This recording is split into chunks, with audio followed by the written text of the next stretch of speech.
السلام عليكم ورحمة الله وبركاته. بسم الله والصلاة والسلام على رسول الله. كما كنتم تشوفوا عسولاتي اليوم ان شاء الله راح نعطيكم الوصفة تاع العسيلة. بالنسبة لهذه الوصفة راح تحتاجوها بزاف ان شاء الله في رمضان والمعسلات الرمضانية. راح نعطيكم الوصفة بالضبط، تعطيكم هذه كمية لاباس بها. تبغوا تضاعفوا الكمية نتوما اكيد راح تضاعفوا في المقادير. الوصفة هذه سهلة وبسيطة. شوفوا القوام تاع العسل كيفاش داير وكذلك اللون، وتقدروا تحتفظوا بهذه الوصفة لمدة طويلة. نمر مباشرة لطريقة تحضير هذه الوصفة. هذه الوصفة بزاف سهلة وبسيطة. هنا في حاجة تكون ثقيلة عندي ندير كيلو تاع سكر كما كنتم تشوفوا هنا عندي. اذا بغيتوا ديروا كمية كبيرة ضاعفوا المقادير، اذا بغيتوا ديروا اقل هنا من الاحسن جربوا غير نصف كيلو تاع سكر وشوفوا. كما كنتم تشوفوا درت كيلو. راح نضيف معاه كاس تاع ماء. اللي ما عندهاش العبار هذا 240 مليلتر تقدروا ديروا الكاس هذاك تاع العبار اللي يرفد 240 مليلتر عادي. ديروا كاس ماء بالكاس اللي عندكم. هنا ندير ربع كاس تاع عصير ليمون كما كنتم تشوفوا، ونضيف كذلك القشور اللي كنت عصرتها تاع الليمون للخليط هذا تاعي. كمرحله اولى هذا ما نحتاجو كميه الماء والسكر، ومن بعد راح نضيف الكميه تاع الماء من الحق للدرجه تاع اللون اللي راني باغيتها انايا. نحرك هذوك المكونات كما كنتم تشوفوا مليح بهذه الطريقه. نحاول نذوبهم شويه قبل ما نديهم فوق النار. هنا كما قلت لكم ضفت هذوك القشور اللي قعدوا لي بعد ما عصرت الليمون، وتقدروا ديروا نتوما طرونش تاع ليمون عادي معاه يطيب. نبدا نحرك بهذه الطريقه. نحل هذاك السكر شويه في الماء نذوبوه ونخليهم يطيبوا على نار متوسطه. هنا هذه المرحله تديكم شويه وقت. هنا بعد ما يبدا يغلي كما كنتم تشوفوا نخلوه فوق النار. انا نقلع شويه من هذيك الرغوه اللي كنتم تشوفوا فيها اللي تشكلت على السطح.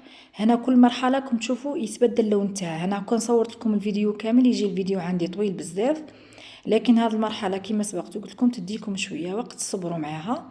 نقلع هذيك الرغوه اللي كنتم تشوفوا فيها من الاعلى بهذا الشكل، ونخليه حتى يبدا اللون تاعه يتغير. هنا كي يبدا يتغير نتوما درجه اللون اللي بغيتوها، لكن ما تخلوش يتحرق عندكم باش يجيكم اللون تاعه قاصح وراح يتحرق عندكم العسل. غير يبدا تشوفوا اللون تاعكم بدا يتغير. هنا كونوا موجدين حذاكم كاسين تاع الماء بنفس الكاس اللي عبرت فيه في الاول تاع 240 مليلتر. ديروهم غير بحذاكم هنا باش تفرغوا الكاس الاول، تفرغوه بالتدريج ومن بعد تضيفوا الكاس الثاني بعده بشويه. نظن راها مفهومه الطريقه. انا هنا شوفوا كي بدا يتبدل اللون تاعها عندي مباشره راح نضيف الكاس الاول للخليط تاعي. كيما كنتم تشوفوا راح نحرك ونخلي الكاس الاول شويه عاد نضيف الكاس الثاني. يعني في المجمل هذا الكيلو دالي 3 كيسان تاع الماء.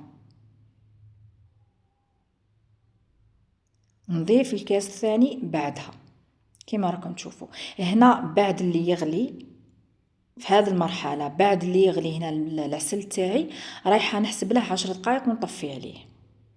هنا ما يبات ما والو هذا العسل. انا ديجا هنايا خدمته وخدمت به المقروض مباشره. شاهي بردته مليح يعني خليته برد تماما. كي يبدا يبرد عندكم يبدا يثقل ويجي القوام تاعه ثقيل ويجي ما شاء الله. بالنسبه للتخزين تاعه يعني هذا يبقى لكم مده عام ولا اكثر، ما تخافوش عليه. ديروا في بلارات زجاجيه معقمه ولا في علب بلاستيكيه معقمه وغطوها مليح وخلوه. شوفوا هنا بعد ما فاتت عليه 10 دقائق وطفيت عليه يجي هنا شويه خفيف. في الاول راه عاد سخون ومن بعد اللي يبرد لكم راح يبدا يثقل عندكم. راح نصفيه كامل من هذاك الليمون اللي راه فيه ونعاود نرجع معكم بعد اللي يبرد العسل تاعي مليح. شوفوا العسيله كيفاش تجي ما شاء الله، تجي تشهي وثقيله ولونها رائع. هنا انا كنت درت لكم الوصفه تاع المقيرط، وهذه هي الوصفه تاع العسيله. ان شاء الله تولوا تخدموهم كمشروع من الدار، ولما لا تنقصوا على رواحكم باش تشروا العسيله من برا. وهذا هو القوام تاعها. شوفوا جات ما شاء الله. ان شاء الله تجربوها. وهذه هي الوصفه الوحيده اللي راح تسلكم في معسلات رمضان ان شاء الله. هذه الوصفة تقدروا ديروا بها كامل المعسلات تاعكم، بقلاوة، مقروض، يعني أي حاجة معسلة تخدموا بها تخدموها بهذه العسيلة. ما تنساوش اذا عجبتكم الوصفه تبارطاجوا الفيديو وتخلوا لي تعليق. عسل كيما نتوما، ما عليا نقولكم الا مع السلامه في وصفه اخرى ان شاء الله.